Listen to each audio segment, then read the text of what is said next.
तो हम डिस्कस कर रहे थे ऑटोट्रॉफिक ऑर्गेनिज्म या ऑटोट्रॉफिज्म। ऑटोट्रॉफिक ऑर्गेनिज्म दो टाइप के होते हैं, एक है फोटो ऑटोट्रॉफ, दूसरा जो है कीमो ऑटोट्रॉफ। तो हम बात कर रहे थे कि जो फोटो ऑटोट्रॉफ होते हैं ये अपनी फूड की सिंथेसिस के लिए एनर्जी जो है किससे ऑब्टेन करते हैं, ये सनलाइट से इनको ऑब्टेन होती है। जबकि कीमो ऑटोट्रॉफ क्या करते हैं, ये उसी एनर्जी को जो है ये केमिकल रिएक्शन के थ्रू ऑब्टेन करते हैं बाय ऑक्सीडाइजिंग और बाय रिड्यूसिंग। ये जब मैं आपको थोड़ा सा बैक्टीरियल न्यूट्रिशन जब बताऊंगा तो उस समय मैं आपको कीमो ऑटोट्रॉफ क्लियर कर दूंगा, क्योंकि वहाँ पर हेटरोट्रॉफिक ऑर्गेनिज्म सैप्रोफिटिक के सारे आते हैं। लेकिन फिलहाल अभी इतना याद रखिए, ऑटोट्रॉफिक ऑर्गेनिज्म दो ग्रुप में डिवाइडेड है, photo autotroph and chemo autotroph. Next जो है हेटरोट्रॉफिक ऑर्गेनिज्म। हेटरोट्रॉफिक ऑर्गेनिज्म की अगर हम बात करें तो हेटरोट्रॉफिक मोड ऑफ न्यूट्रिशन को आप क्या क्या होता है सबसे पहले ये देख लीजिए। सबसे पहला इसमें याद रखिए होता है सैप्रोफिटिक।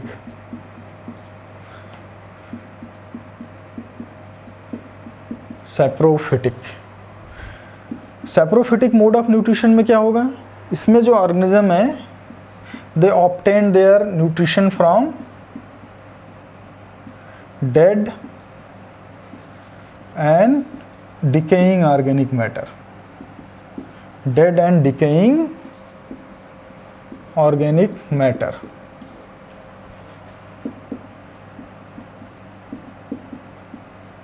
तो सैप्रोफिटिक मोड ऑफ न्यूट्रिशन क्या है, इसमें जो ऑर्गेनिज्म होते हैं अपना न्यूट्रिशन कैसे ऑब्टेन करते हैं, by dead and decaying organic matter के थ्रू ऑब्टेन करते हैं। दूसरा हेटरोट्रॉफिक न्यूट्रिशन का दूसरा टाइप क्या होता है, दूसरा मोड ऑफ न्यूट्रिशन है पैरासिटिक।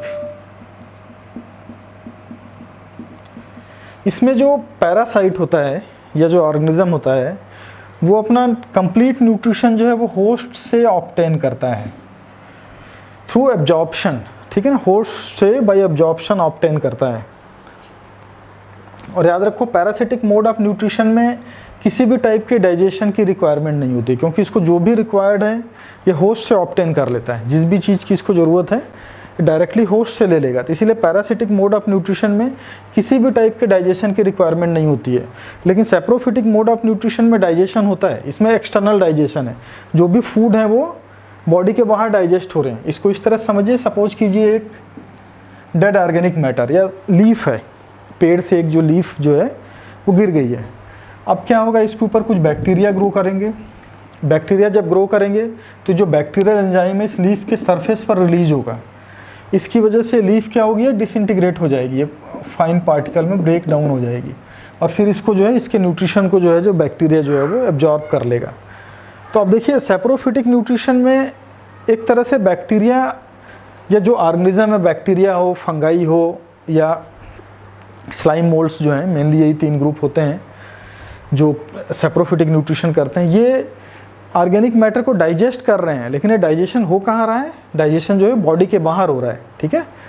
पैरासिटिक में ये अपना कंप्लीट न्यूट्रिशन जो है ये होस्ट से ले रहा है और ये किसी भी तरह का डाइजेशन इसमें नहीं होता। इसीलिए याद रखो जितने भी पैरासाइट होते हैं उनमें डाइजेस्टिव सिस्टम एब्सेंट होता है, उसमें किसी भी तरह का डाइजेस्टिव सिस्टम की इनको ज़रूरत ही नहीं होती। तो ऑलमोस्ट डाइजेशन की इनको ज़रूरत ही नहीं होती, इसलिए डाइजेस्टिव सिस्टम इल डेवलप्ड होता है या एब्सेंट होता है हम बोल सकते हैं। तो हेटरोट्रॉफिक न्यूट्रिशन के एक टाइप सैप्रोफिटिक हो गया, एक पैरासिटिक हो गया।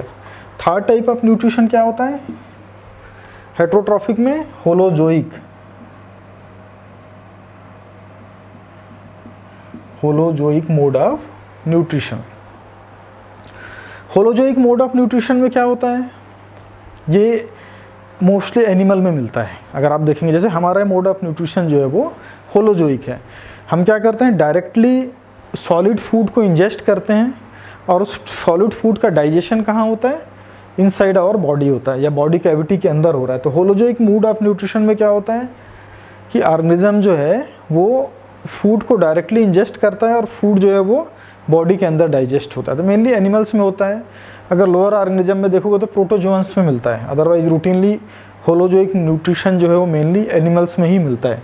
इसको हम क्लासिकली हम मानते हैं कि एनिमल मोड ऑफ न्यूट्रिशन है होलोजोइक। एक और टाइप ऑफ न्यूट्रिशन है जो कि सिम्बायोटिक है। सिम्बायोटिक ठीक है। तो हेटेरोट्रॉफिक मोड ऑफ न्यूट्रिशन हो गए saprophytic, parasitic, holozoic and symbiotic. Autotrophic में आपको बता ही चुका हूँ, photo autotroph and chemo autotroph. उसके बाद नेक्स्ट आ जाते हैं रिप्रोडक्शन। रिप्रोडक्शन में इन्होंने देखा था कि किस मोड ऑफ रिप्रोडक्शन क्या है, सेक्सुअल है या एसेक्सुअल है, अगर दोनों प्रेजेंट है तो प्रीडोमिनेंट क्या है। नेक्स्ट आ जाते हैं phylogeny. Phylogeny means evolutionary relationship, ठीक है, evolutionary relationship between the organism, who comes first, पहले कौन आया।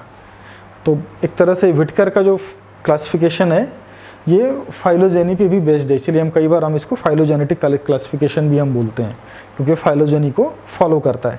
अगर आप सीक्वेंस देखेंगे तो मोनेरा फर्स्ट थे, बैक्टीरिया पहले आए, देन यूनिसेलुलर यूकैरियोट्स आए, then fungi, then plantae, then animalia. तो एक तरह से ये फाइलोजेनेटिक क्लासिफिकेशन भी है।